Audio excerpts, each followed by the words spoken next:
പ്രധാനമന്ത്രി കിസാൻ സമ്മാൻ നിധിയുടെ ധനസഹായം ഇന്നലെ ഉച്ചകഴിഞ്ഞ് കേന്ദ്ര സർക്കാർ നമ്മുടെ ബാങ്ക് അക്കൗണ്ടുകളിലേക്ക് ട്രാൻസ്ഫർ ചെയ്തിരിക്കുകയാണ്. പ്രധാനമന്ത്രി നരേന്ദ്രമോദി ഒരു switch on കർമ്മത്തിലൂടെയാണ് direct benefit transfer (DBT) വഴി ഈ തുകയുടെ വിതരണം നിർവഹിച്ചത്. 23ാമത്തെ ഗഡുവാണ് കർഷകരുടെ ബാങ്ക് അക്കൗണ്ടുകളിലേക്ക് ഇപ്പോൾ എത്തിച്ചേർന്നിരിക്കുന്നത്.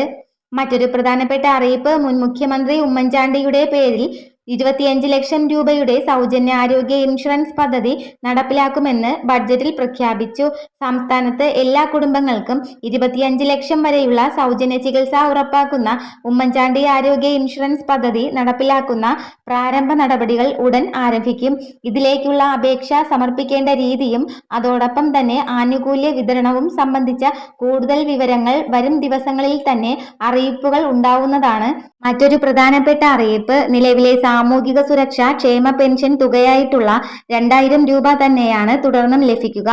മുഖ്യമന്ത്രി VD സതീശൻ അവതരിപ്പിച്ച സംസ്ഥാന സർക്കാരിന്റെ ഒന്നാം ബഡ്ജറ്റിൽ ക്ഷേമ പെൻഷൻ വർധനവിനെ കുറിച്ച് യാതൊരുവിധ പരാമർശങ്ങളും ഇല്ല. ജൂൺ മാസത്തെ പെൻഷൻ ഈ മാസം 25-ാം തീയതിയോടെ ഗുണഭോക്താക്കളുടെ ബാങ്ക് അക്കൗണ്ടുകളിലേക്ക് എത്തുന്നതാണ്. കയ്യിൽ നേരിട്ട് പെൻഷൻ ലഭിക്കുന്നവർക്ക് ജൂലൈ 5-ന് മുൻപായിട്ട് തന്നെ വിതരണം പൂർത്തിയാക്കും. വരുമാന സർട്ടിഫിക്കറ്റ് സമർപ്പിക്കാനും വിധവ അവിവാഹിത പെൻഷൻ വാങ്ങുന്നവർക്കുള്ള രേഖകൾ നൽകാനും ഇനി 10 ദിവസം കൂടിയാണ് സമയമുള്ളത്. എന്നാൽ ഇത് എല്ലാവർക്കും നൽകേണ്ടതില്ല.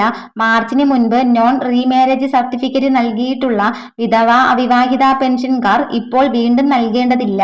അതുപോലെ തന്നെ വരുമാന സർട്ടിഫിക്കറ്റ് നേരത്തെ നൽകിയവരും വീണ്ടും നൽകേണ്ടതില്ല. 2019 ഡിസംബർ 30-ന് മുൻപ് പെൻഷൻ അനുവദിച്ച് കിട്ടിയവർ മാത്രമാണ് വരുമാന സർട്ടിഫിക്കറ്റ് സമർപ്പിക്കേണ്ടത്. അതിനുശേഷം പെൻഷൻ ലഭിച്ചു തുടങ്ങിയവർക്ക് ഈ സർട്ടിഫിക്കറ്റ് നൽകേണ്ടതില്ല. ഇതുപോലുള്ള ഇൻഫർമേഷന് വേണ്ടിയിട്ട് ഈ ചാനൽ ഒന്ന് സബ്സ്ക്രൈബ് ചെയ്യണേ.